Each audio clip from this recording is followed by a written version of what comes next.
YouTube Ozeko in the Goat House is back after Sunday's action in NFL Week 11, a wild week. I'm here to give you my takeaways. I got a feeling this one's gonna be more of a rant. We're gonna find out, I guess. I think I'm gonna go on quite a few rants here, so we'll see. Gonna rip a few teams, some players. It's going to be a good time. We do this video every single Monday. We also have power rankings, picks, score predictions every single week. We have a Twitter constantly talking about football during every live game. Link down below. Follow that. We have an Instagram, podcast, Patreon. If you're new, please subscribe. Full NFL coverage.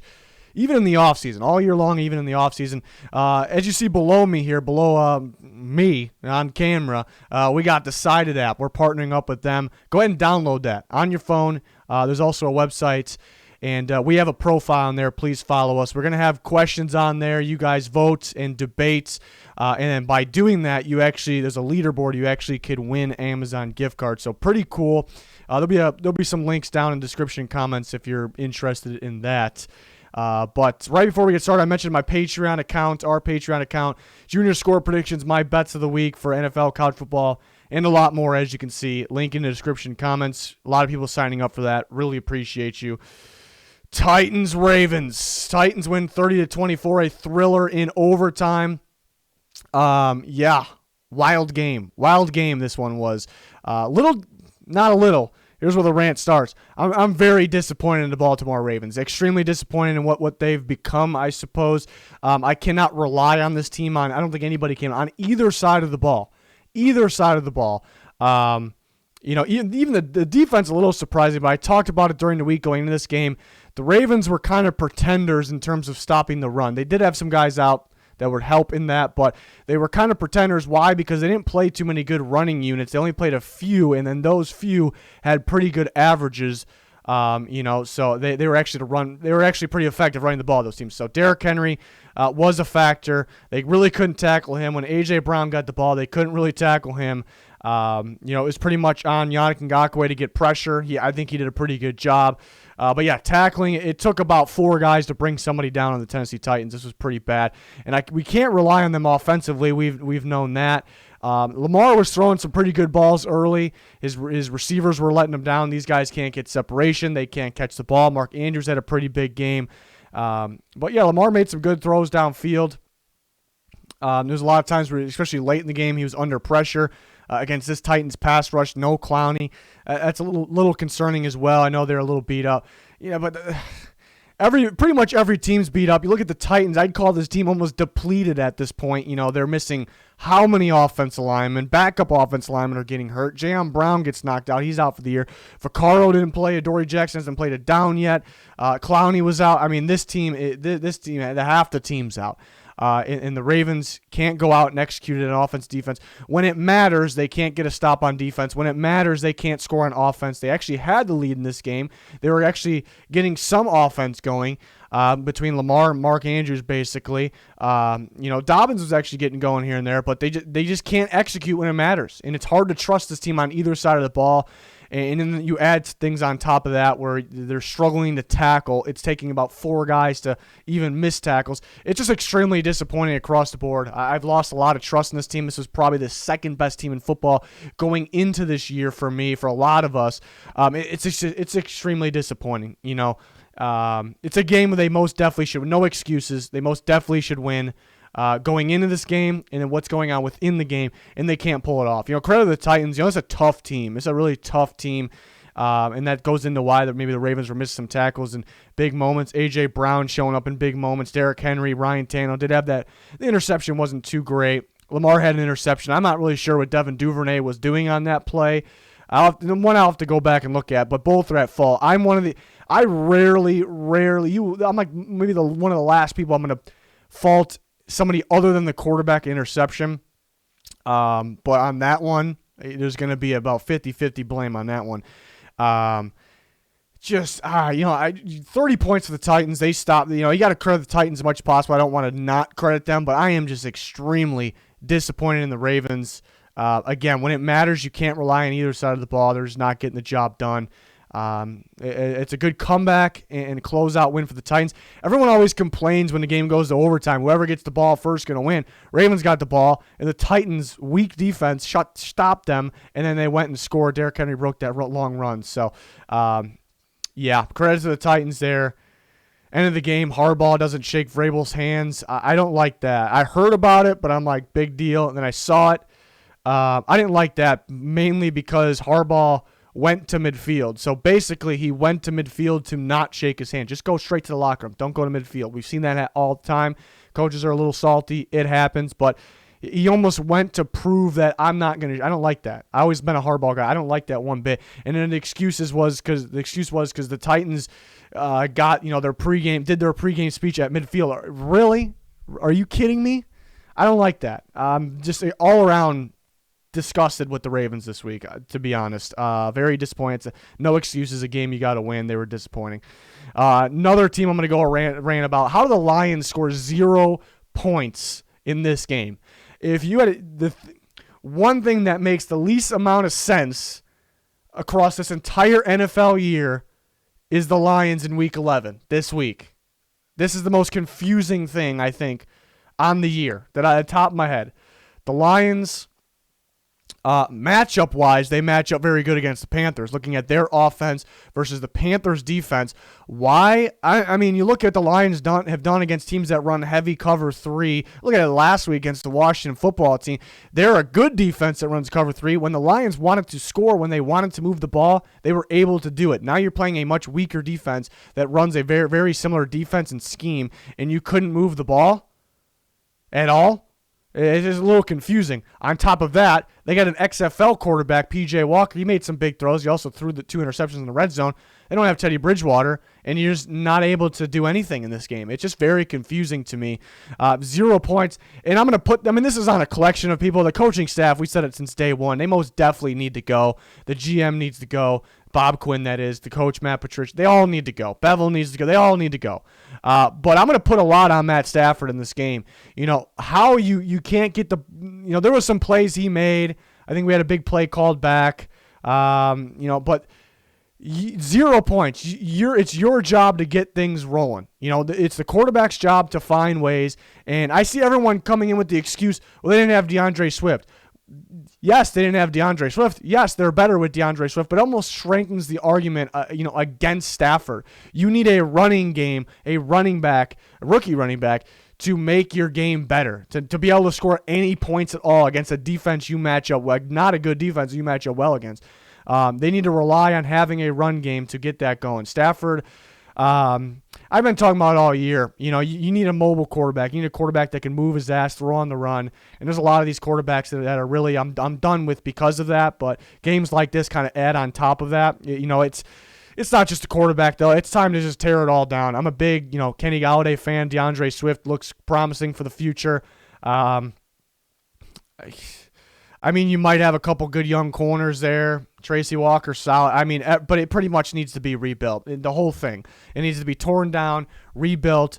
I think every offseason, for some reason, people, and I don't even know if it's Lions fans, so I'm not really sure. Usually it's the fan base that does this, but it might be a mixture of that and other people like Stafford's a top 10 quarterback. He could be elite. The Lions could be a sneaky playoff team. It's a year offseason after offseason after offseason, and then we see this again and again and again. So it's kind of getting old now. Now it's the point where, I kind of get like, why do people get that? And people get on me when I don't predict that Stafford to be great and the Lions to be in the playoffs. And it's kind of getting to me now. Enough's enough with it. I'm done with it. Everyone else should be done with it. Whether they can win out, I'm still done with it. It's pretty much one of those situations. Credit to the Panthers. They pitched a shutout here. A shutout. Pretty ridiculous. Titan coverage. Brian Burns been saying it all year. He's an absolute freaking stud. Shaq Thompson can ball. A lot of these guys can play. It's not the best defense, though. Offense, they did their job. They had big plays when they needed it.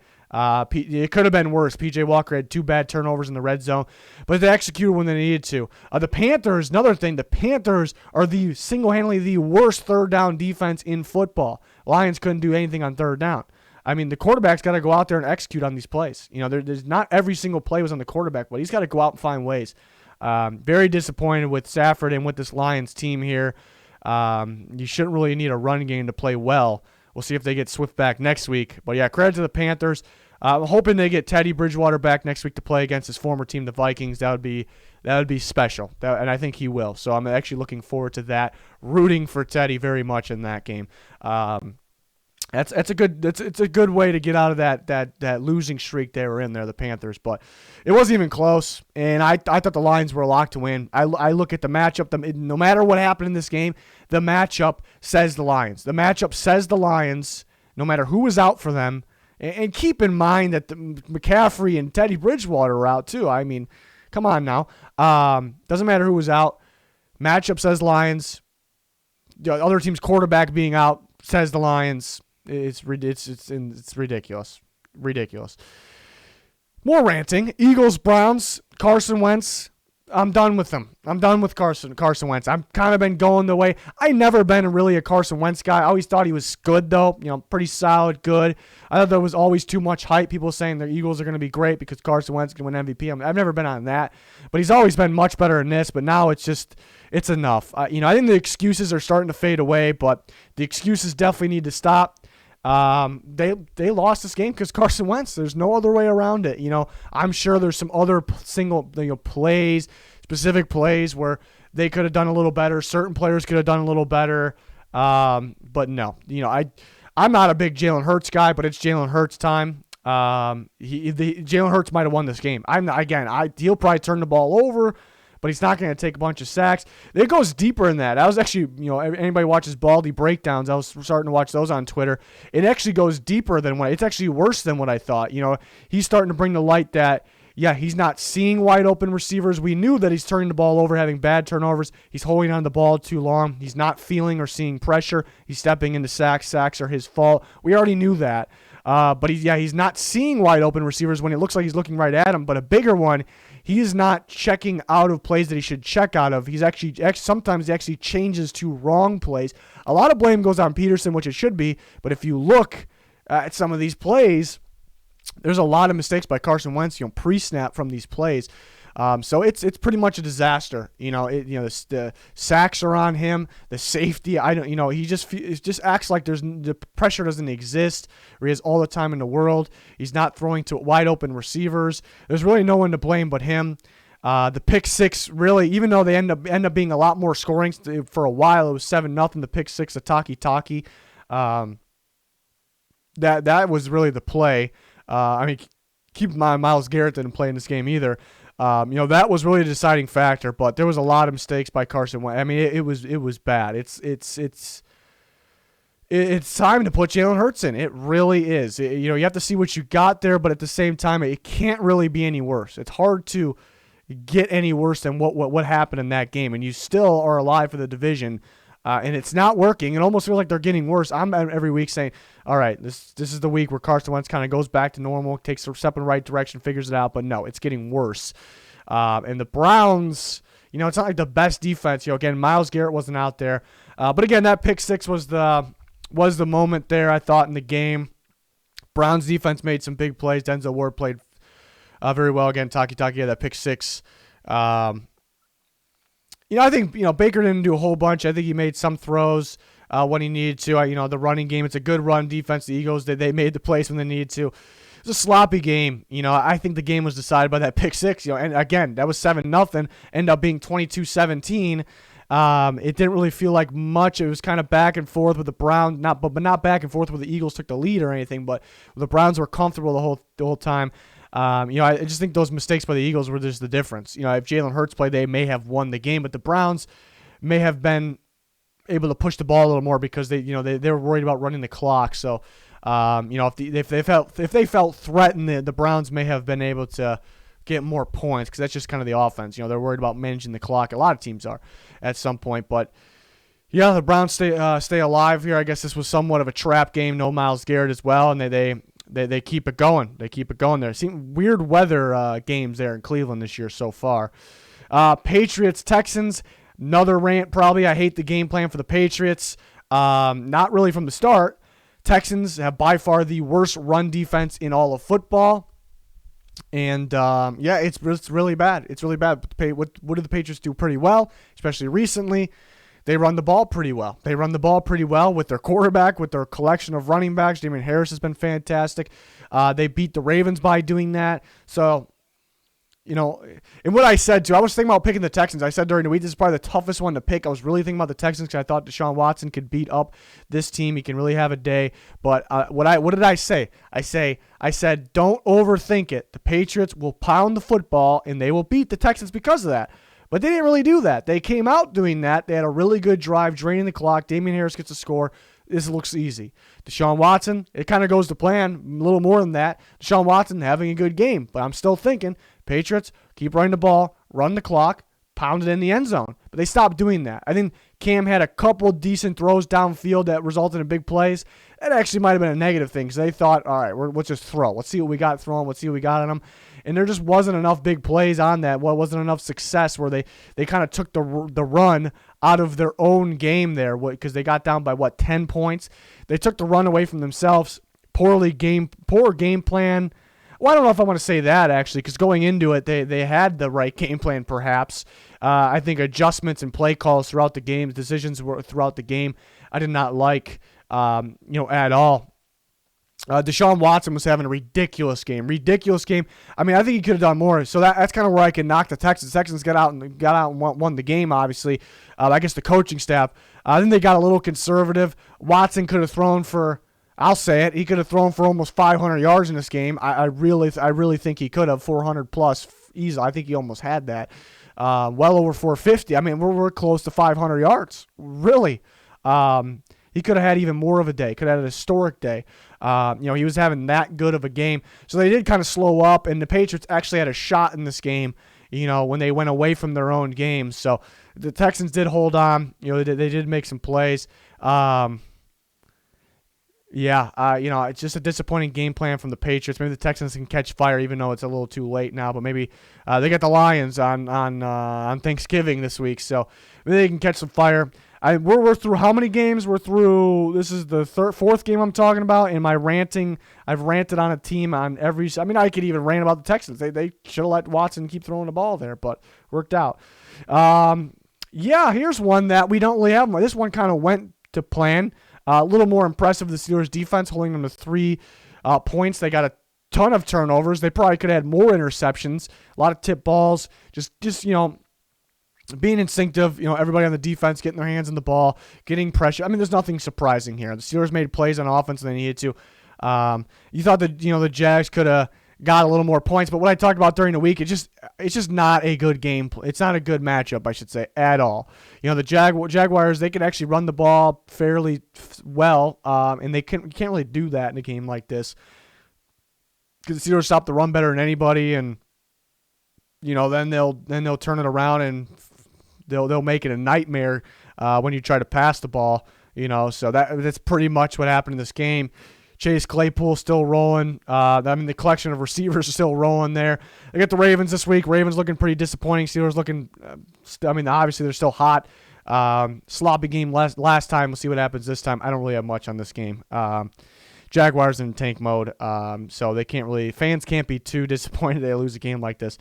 Falcons and Saints. The Saints defense is rolling. Extremely impressive. It's a top 5 defense right now. Maybe statistically based on the whole year, maybe they're not, but I don't think they are. But the way they've been playing, they sure look like it. Maybe that's maybe better than top 5. But yeah, they dominate this game. Not a good game for Matt Ryan. I talked about it. Matt Stafford. I mean, they're pretty similar. At their age, they're always been kind of pure pocket passing guys. They can't really move away from pressure. Escape it, roll out, throw on the run, use their legs if they have to. That kind of showed up in this game. A lot of these sacks, credit to the Saints defense, obviously. A lot of these sacks were on Matt Ryan, hanging on the ball way too long, stepping into guys. It was a disaster, some of these sacks that he was allowing to happen here. They were on him. They were, maybe not every single one, but pretty much. That was bad. 9 points. Saints, doing a good job getting pressure, very tight, sticky in coverage. I thought Jenkins played a big game. Chauncey Gardner-Johnson's been playing very well. the obvious guys like Demario Davis, but they were getting pressure. Onyemata, he's a dominant run stopper, but he's getting really involved, getting after the quarterback, getting interior pressure. He's been extremely impressive in my opinion. There should be for everybody. So the Saints, they started off a little slow with Taysom Hill. It was kind of odd early on because, you question his throwing ability for sure, but there was actually some drops that didn't help him too much, obviously. But what was odd is he almost looked like a pure pocket passing quarterback. Like he didn't have much else than being in the pocket early. That was kind of the odd part because we see him run all the time because he was taking big drops and kind of sitting there for a while and really didn't want to leave the pocket and just trying to throw from the pocket. And really things weren't working out. Sometimes they weren't the best throws. Sometimes they were just hesitant to go downfield and, throwing behind the line of scrimmage. And I think he took a sack at one point, if I remember, or took, maybe he got rid of the ball. But, yeah, just kind of being too much of a pocket guy, which is odd because it's Taysom Hill. But then you start thinking about it. Yeah, quarterbacks is a totally different position, actually playing quarterback, throwing the ball. And then usually he's a good runner when it's a design play for him, mainly because he's a strong runner. He's pretty fast for his size. But maybe he's not really a scrambling, move outside the pocket top guy. That's kind of what I'm thinking, in my head. And I think a lot of us were. Maybe it's weird to see, but maybe it kind of makes sense that it could be. It's a totally different game, totally different position, actually playing quarterback. So they couldn't really get things going. But then it started to turn around. He's getting outside the pocket early. You're taking the drop, getting outside, making throws on the run, making some pretty good throws on the run, running when he needs to, ends up racking up 2 rushing touchdowns. So it completely changed. So maybe having to get in the groove there. But I think we learned, he's not really a scrambler like maybe some of us expected. But he really started to pick it up. I think insane improvements as the game went on, so that was good. Receivers started to catch the ball. I talked about it during the week, and that was what I thought Winston was going to be at quarterback, though. But I thought Sanders could start to show more that he's a downfield guy. He's been a little quiet. We haven't really seen a whole bunch of that. Drew Brees doesn't throw a bunch of balls downfield, I suppose. And we kind of see that. Even one that got taken back, for a touchdown taken back, we still see it, him flash downfield. So that's actually good. See Emmanuel Sanders start going there. But yeah, this game really didn't feel, it was close for a little bit, but it was just a matter of Hill starting to kind of get in the groove and receivers catching the ball because the defense was shutting them down. The defense has been winning a lot of games. This is mainly defense. Last week, offense did their part, but it was mainly defense. So if they can, it's not a team I'm worried about. They're going to keep rolling even with their quarterback out, no matter who's that quarterback. If they just keep rolling like this, they end up, easily the favorite of the NFC when it's kind of wide open at this point. But yeah, pretty impressive. Definitely not impressed with the Falcons, but it is the Falcons. Bengals and Washington football team. Yeah, extremely disappointing injury. Joe Burrow going to be out for the season. That hurts. You draft a guy. This is the guy. This is our guy. We don't even need to win now, but it's good to see him. And just getting hurt that badly in a rookie season is just not ideal. It's not good. It stings. It hurts. But he'll come back. I'm confident Joe Burrow will come back better than ever. Finley comes in. You got sacked 4 times and 10 passes? Ridiculous. I think they need an extremely mobile quarterback as their backup. Because no one's going to be able to throw as well as Burrow, obviously being a backup.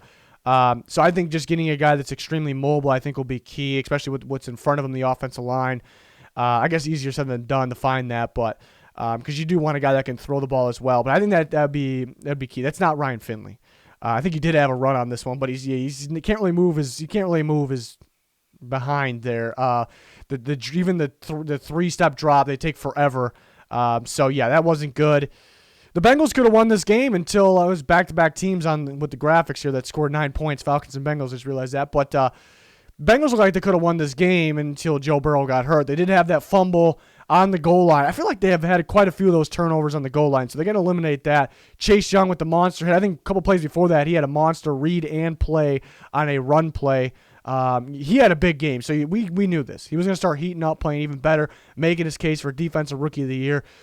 Chase Young, excited about him going forward, obviously. Everybody is. Monster game. That forced fumble was key in that game. Key. Big hit on Joe Burrow. That wasn't even a hit he got hurt on. So that was a huge moment in this game. Washington started to pick it up offense. Their defense was helping them out, shutting down the Bengals. They were getting the ball, and they were starting to heat up offensively. They were moving the ball like it was no problem there. I said during the week Jesse Bates probably ended up with an interception. He did.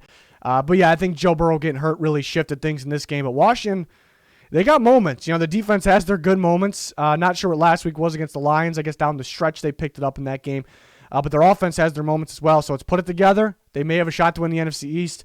The Bengals, almost could expect them to lose out without Joe Burrow there, unfortunately. But they weren't going anywhere this season anyways. But yeah, I mean, it's a good win for Washington. It's a big win because it's the NFC East. So there you go. I'm excited about Alex Smith. They play on Thanksgiving.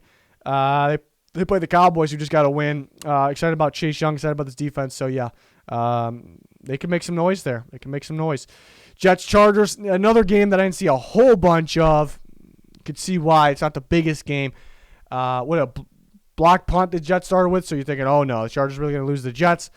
But then they're taking advantage there. Michael Williams gets a touchdown with the Jets. Looked like they tackled each other on that play to secure the tank. I don't know if that's the case. They got stupid, blatant, late hit penalties that I don't know. I don't know if the players are doing this on purpose. I'm not saying that, but it's odd that it keeps happening with the Jets, things like that. But the Chargers are pulling away. Justin Herbert making some really good throws. Keenan Allen, a strange game because he had a whole bunch of production. He had a good game. He had a pretty big game. He did have some 2 bad drops, though, which you don't see from Keenan Allen. So it was kind of weird. He had a huge monster game, but then he had that. But overall, good day. Justin Herbert, threw the ball very well. Got everyone involved, I thought, for the most part. Justin Herbert continues to impress. But typical Chargers, their game plan is pretty much to let teams come back. It sounds hilarious, but it kind of is. Their game plan is to kind of get up and then go back to the run and let the clock drain. I hate that. There's several teams that do it. Chargers are famous for it.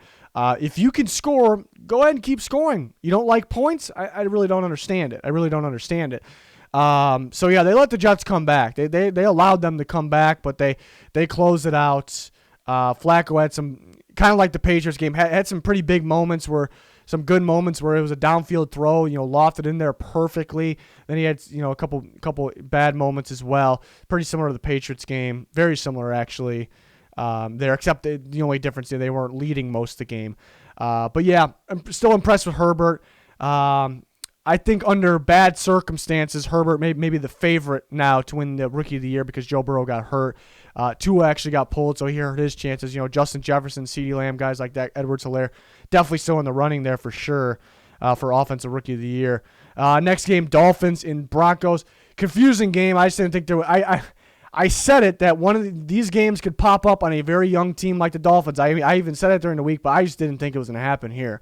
The way the Broncos been playing, the way the injuries that they have, and right when we start to think the Dolphins are a playoff team, looking at the rest of their schedule and the way they've been playing for the majority of the season, you can definitely say they can get there. But this team, the one we saw in this game, most definitely is not. People have been ripping Pat Shurmur. Shurmur's run scheme won this game. His outside zone run scheme won this game for sure.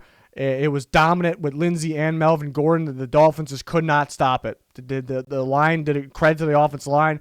They were pulling out and making some good blocks, and Lindsey and Gordon was breaking tackles. Lindsey was just too shifty and fast for the Dolphins. It's a really good mixture.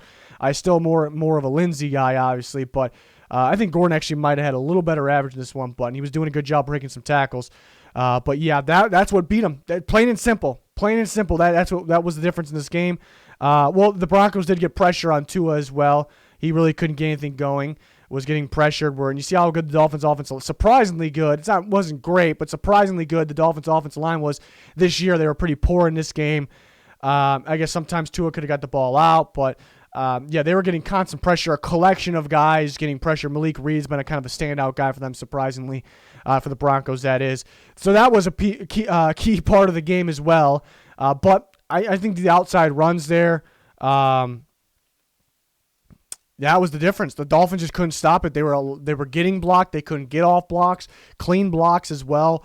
They first guy couldn't make the tackle that got a shot. It looked pretty rough. So if they play a team that can really run the ball, like similar to that, a better team, all-around team that can run the ball pretty solidly outside, they're in trouble. The Dolphins kind of got exposed a little bit in this game. It could be just a hiccup, a bump in the road. Like I said, going into the week, it could happen.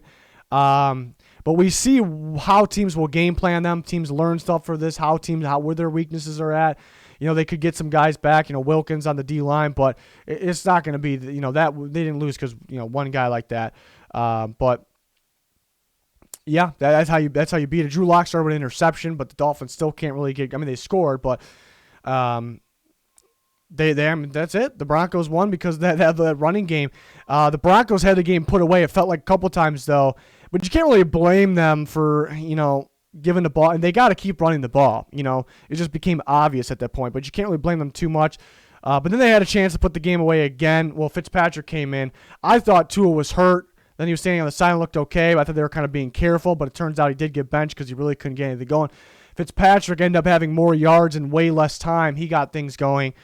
So he's able. It's odd because Tua was big play after big play at Alabama. Fitzpatrick has more big play ability at this point than Tua, so that's concerning. It's concerning. I like the way Tua's played up until this point, but I'm a Tua fan. I believe in him, but you can't sit here and say that's not concerning. It's very much concerning. But he'll be the guy.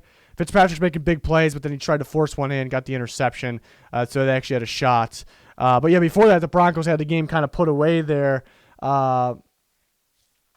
But yeah, then Melvin Gordon, it's odd because Melvin Gordon had a beastly run where he's breaking tackles, but then he fumbles at the 1 yard line. And we've seen him do that quite a bit. We've seen him do it last year. He fumbled in the goal line quite a bit. It should be Lindsey's ball. Even though it was kind of a good run up into the fumble from Melvin Gordon, Lindsey should be getting the ball there. Lindsey, with his speed, he probably would have scored possibly. They didn't really need to score. So, and I like how the refs call a touchdown, like the furthest from what it could be, because even if he didn't fumble, he wasn't in the end zone. He was clearly down before, but he was fumbled before he was down. So that was probably the worst possible call there. So I was cracking up from that. So yeah, they actually gave him a shot. Broncos almost choked this one away. But yeah, disappointed with the Dolphins there. Hopefully just a bump in a row they can figure it out, but teams will have a specific game plan for them going forward. Perfect time to have the Jets next week. Perfect time. That's I guess fortunate about the schedule there. Packers Colts, absolutely wild game. Really the difference was 4 turnovers for the Packers, 2 turnovers for the Colts. A turnover sloppy game. That was the difference. You can't win turning the ball over 4 times. But credit to the Colts, where you doubt the Colts. Can you keep up with good offensive teams? When you get down, can you keep up with them? Can you dig yourselves out of a hole? And you did. They did. That's what we needed to see for the Colts. So this was kind of, even though there was kind of bad moments in the game where you got down, you don't want to see them get down like that. I guess specifically if you're a fan, you don't want to see them get down like that. But this was kind of like the grade A situation for the Colts to prove to the world they can do this. They can do this. So it ended up working out. Forcing turnovers, defense stepping up, then scoring. Phillip Rivers wasn't 100%. At some point they had to put Brissett in. He actually ran a play that nothing new where they put him in to run. But for Rivers, tough dude, able to come back in there and then made big plays. Jonathan Taylor, they got him going. It's good to see him. Michael Pittman was going early. They got a call for a lot of holding though. They were holding, so that was a little sloppy, but yeah, good comeback for the Colts. Packers had this game in the bag. It is weird to see them blow a comeback. You don't really see that from the Packers, especially against the Colts, where it's not a team that should be able to do that, but turnovers will kill you there. Turnovers will definitely kill you, definitely in overtime too. Valdes-Scantling was having a pretty solid game. That's a fumble. That's Blackman forced it, credit to him, but he shouldn't be losing the ball. The kick return, I don't know, somebody hit him, but then he didn't lose the ball yet. Then also he let it loose on its own there for the Packers. Yeah, they had some bad turnovers in this game. That can't happen. That just can't happen. But I do got to put, it's definitely not the blame. It's definitely not the biggest blame. Packers scored 31 points, enough to win the game. They turned the ball over. The defense got to be better. They got to be able to stop the Colts. They're going to play small ball. You got to be able to stop them. You got to be able to angle tackle. I don't know what that Pittman touchdown was. There's bigger blames there, but I don't think Aaron Rodgers. I think Aaron Rodgers could have played much better. I really think he can. So, he didn't play bad, but the Colts defense, a really good defense. Really good defense. They run cover 2 more than anybody in football. This is the best cover 2 defense in football, and that's actually even more impressive because I'm not a big cover 2 fan. Why? Well, if you're not familiar with cover 2, to cut to the chase here, cornerbacks, they cover the flats so that they cover 7 yards and in front of that. So it's zone coverage. They let the receiver go at one point. The good thing about cover 2, sometimes you can fool the quarterback, think it's man, because the corner's pretty sticky on the receiver until he lets him go. But if the good or better quarterbacks understand, they read cover 2, and once you get past the corner, there's a big gap in between of space where the safety's job is to come over, and cover that half of the field. But there's a big gap, and quarterbacks usually will pick that apart. And Rodgers did have enough plays to win this game. He did have some big, crazy plays. The one to Valdez-Scantling to send it to overtime, that was clutch. I mean, he had some downfield plays. But some of those plays, I feel like he could have made plays there when they need to. Remember, there was a point where I think the third quarter they went 6 and out in the third quarter, 3 and out, 3 and out. That's the only plays they ran in the third quarter. That can't happen. There's plays where they just didn't execute. I didn't like some of the play design, some of the play calls as well, but Rodgers obviously has the freedom, the job to check out of that. He knows the Colts are running cover too. I mean, ridiculous amount of plays, more than any NFL team, way more. There aren't good cover 2 teams. You look at the best defenses in football, you know who they are. Colts are in the mix. Those other teams, they're not cover 2. They'll run it here and there, but it's wild. And it's for that reason, because we've seen teams lose games running cover 2 because quarterbacks will pick that apart. So I wish they could have, even Rock Ya-Sin's interception, great play by him. That's an impressive play because he left his coverage. Remember, he's only got the flat. He left his coverage to get back. That's a fantastic play. But Rodgers was kind of staring over there. He knew it was cover 2. He was staring over there. He waited way too long for that ball to come out. Way too long. So it's a good play. That's it's worse interception than you think it is, because he took way too long to get that ball out. He knew the coverage. He knew where he was going. It's one thing if he kind of was looking over here for a long time and he kind of last second did that, but he allowed Rock Ya-Sin to realize no one's in my coverage. I know where the ball is going. I'm looking at Rodgers' eyes. I definitely know where the ball is going. Let me get back. Let me bail back and help my safety out, make this play. And it takes a lot of time to do that. And Rodgers allowed that. So definitely not blaming Rodgers, but I thought he could have done better. Where this good defense can crumble is because of their coverage. It's very hard to run. It shows how talented this defense is. It is very, very talented for them to be able to run cover 2 successfully. I know they did give up 31 points. It did go to overtime, though. They did turn the ball over twice, so that would kind of help assist in 31 points. Defense has got to be much better. I mean, that Pittman touchdown I'm disgusted by plays like that. I should never see that in the NFL. Angles, tackling, Colts went for a 4th and 4. I honestly don't think they should be. I mean, I love the confidence. It worked out, so it ended up working. Yeah, and ended up being good. I honestly don't know if you should be going for that 4th and 4. And a guy like Jair Alexander, who's been the best corner, or arguably the best corner in football, since Louisville, I loved his game. He's great corner. Was he on Hines out there? He's playing Hines like he's afraid to get beat deep, and I'm confused by that. So he basically allowed and it was kind of a pick play, legal. It was okay to do pick play, but you almost have to expect that there. You set yourself up for that situation. So little plays like that from big time players as well, kind of expected from some other units, but I was not happy with. But I mean, at the end of the day, the difference was the 4 turnovers to the 2 turnovers, fumbling the ball in overtime. That was the difference. 6 plays, offensive plays in the third quarter. They had a 4th down at one point, and the play call was pretty bad. Play design for that play call and design, kind of going into both of it. I would run the ball. I'm a big Aaron Jones guy. I think he could have got it, but I understand. Too predictable. Understandable. They send Jamal Williams out into the flat, kind of like an out, and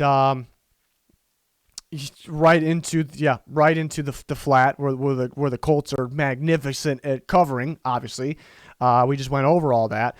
So to keep that in mind. But the main problem is here, there was really one option. It felt like all the other receivers kind of went way downfield. Like, I understand one of them maybe. I just don't like that play. I don't know who to blame more for it. I mean, I guess LaFleur. I don't like that play. It was pretty much one option, low percentage. The Colts are going to be locked. It was terrible. It was, the more I'm talking about it, the more ridiculous it is. It was a terrible call. So that was a crucial point. And again, you keep going back to 4 turnovers, 2 turnovers. You can't turn the ball over 4 teams and expect to be a good team like the Colts. That's the bottom line. But there were some key things that I mentioned throughout this that I think what actually could have been the difference. They could have overcome those turnovers and won the game. You just can't allow the comeback to happen. Colts proved a lot. They can move the ball better than expected. They can make big plays on offense. They got some big-time players. Really impressed with Michael Pittman. The upside with him. Guys like that. They can overcome their turnovers. They can overcome a deficit, and their defense is balling. It's the best cover 2 defense in football, and it is not close. And that's a hard defense to run. I think it's because a lot of chemistry. You have to have really good chemistry. You have to be you got to love the game. You got to be playing hard at all times. You got to be physical. You got to be smart, being able to read quarterbacks. If you're defensive backs, they got all that. They don't have on paper there are much better defenses. I guess with big names, but they do have some big names. But that's just the Colts defense, and it's impressive. And it won't really. I don't know if they'll get the credit for it because the other team scored 31 points, but they just definitely deserve some more of that credit there. They got a big game against Titans this week. Packers, big game against the Bears. Do we call that a big game? Cowboys, Vikings. Disappointing outing for the NFC North here. The Vikings start to get hot. They're on a 3-game winning streak, and they blow it against the Cowboys. I think the difference in this game, excuse me, I think the difference was the Vikings not getting pressure. I really think there's a lot of things that went credit the Cowboys that kind of goes into the Cowboys execute on offense. The Vikings actually, out of all the plays, how many plays did they get pressure on? 4. 4 plays they got pressure on. Pretty bad. But that kind of goes into who is their actual defensive front, their defensive line. It's not good. A lot of people probably never heard of the guys in their defense line. I wish they would have blitzed more. They mainly did well against the Bears because they blitzed a lot, and Zimmer's a really good blitzer, but he kind of went away from it, so that's confusing, very confusing. The Cowboys switched. They put Zach Martin at right tackle. That actually worked out. I wouldn't buy in it too much. I mean, Martin's fantastic, but I wouldn't buy into it too much because, the Vikings just really couldn't get pressure. There's not really a pressure team unless they blitz. I think going into Washington, we'll see how it goes for the Cowboys. Blocking that group, that'll be more of a test. But the Cowboys really turned it around, got a lot of offense going. Dalton was good. Zeke got going on offense. Zeke had a 100-yard game. I think people were saying Zeke back. I don't know if too many people are saying that, but I don't know about that. The Vikings, there was some giant holes, but he had a good game. Look at Tony Pollard, what he did on 5 or 6 carries. He ran wild, had that long touchdown. So just good game all around. CeeDee Lamb's a beast. You see why he was my number 1 receiver in the draft class, absolute stud.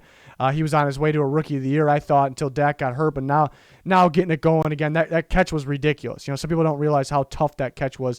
The body control, the hands even, ridiculous catch. Adam Thielen had a very ridiculous, he had a big game, ridiculous catch of his own. Vikings were a little sloppy in the first half. They didn't have too many chances with the ball, but they were pretty sloppy. But at the end of the day, the offense did enough to win the game. Cousins I thought he played a pretty good game throwing the ball, especially under pressure at times.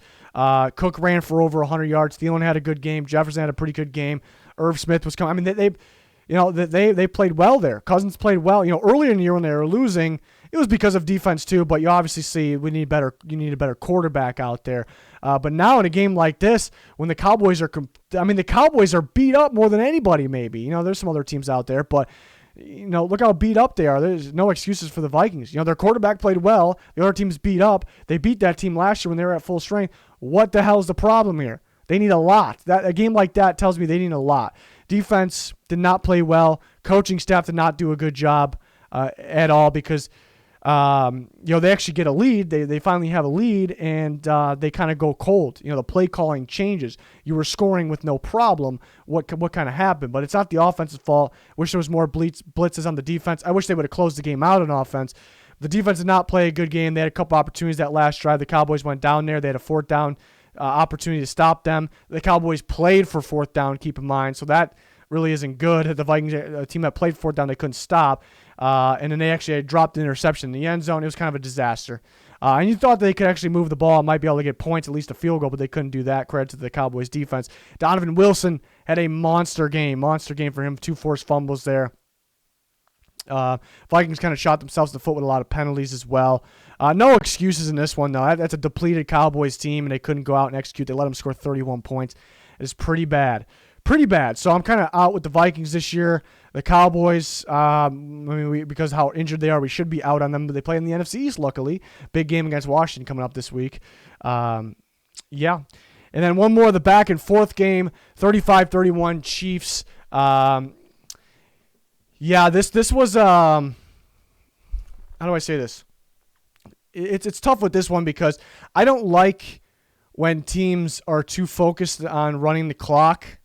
You know, you look at college, like high-powered offensive games versus NFL high-powered offensive games, and there's a major difference, and that is that the college teams, this is just an example, the college teams, you look at Big 12 teams, they want to score anytime they have the ball. We're scoring on this play. I want to score on this play, basically, for the most part.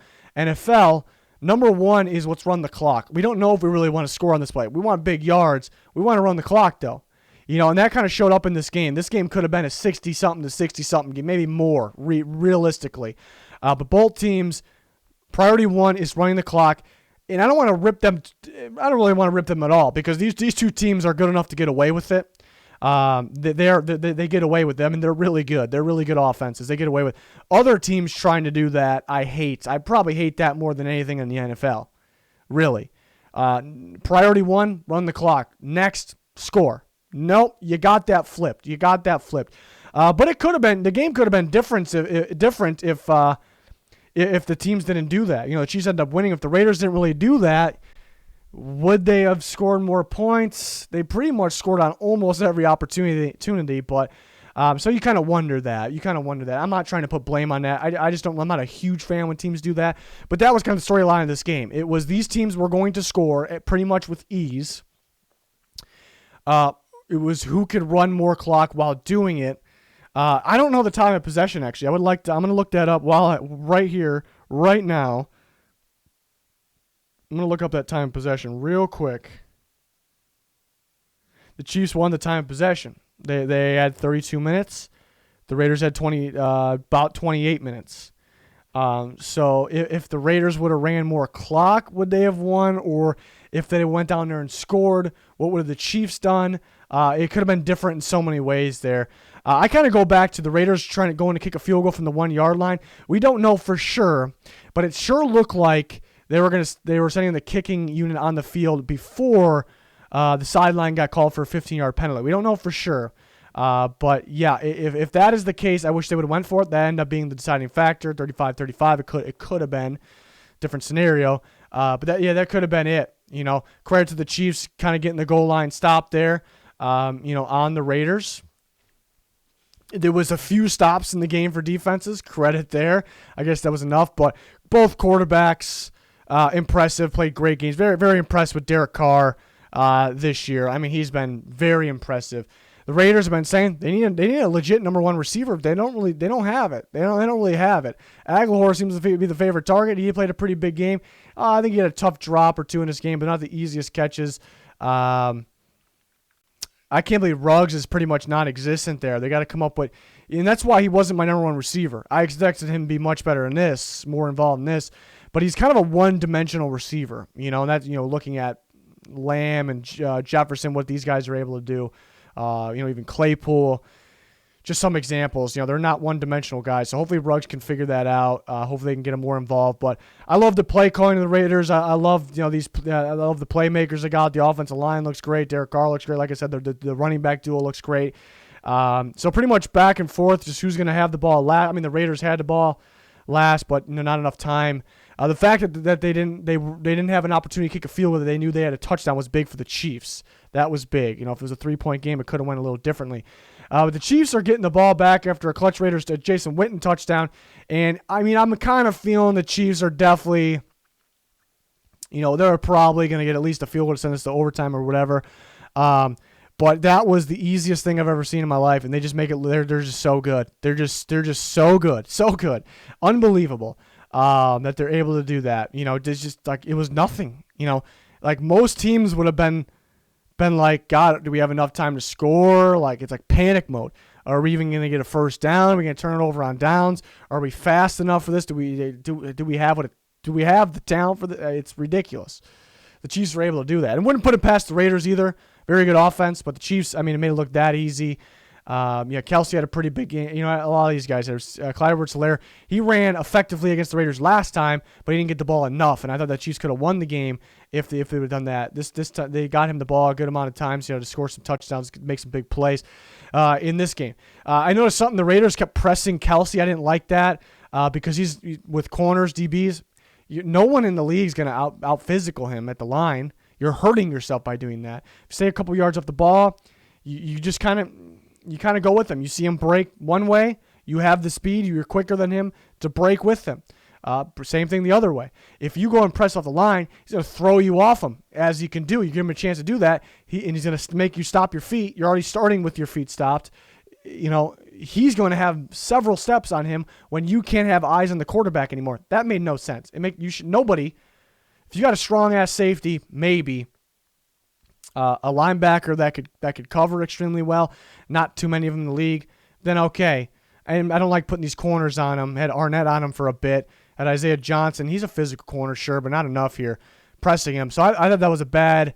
Blame the coaches on that. I thought that was kind of bad, actually. But impressed with both offenses, but the play calling for the Raiders. You can't take anything away from the Raiders here. Not the best defenses here. Raiders Falcons next week. Chiefs play the Bucks. That actually should be a pretty good game there. So that's a big win for the Chiefs. I mean, that last drive to score was so impressive, just so easy. Other teams, a lot of time, pissed down their legs in that situation. So, and that was not only they converted, they did it at that level. I don't know if I've seen it, at that level. Ridiculous. But yeah, I'm done talking. Too much talking here. A lot of ranting. That's going to do it for this one. We do this video every Monday. We got plenty of NFL coverage throughout the week and throughout the year. Check out those links in the description and comments. We much appreciated. Please smash that like, subscribe, turn notifications on. It's going to do it for this one. Thanks for watching. Goodbye.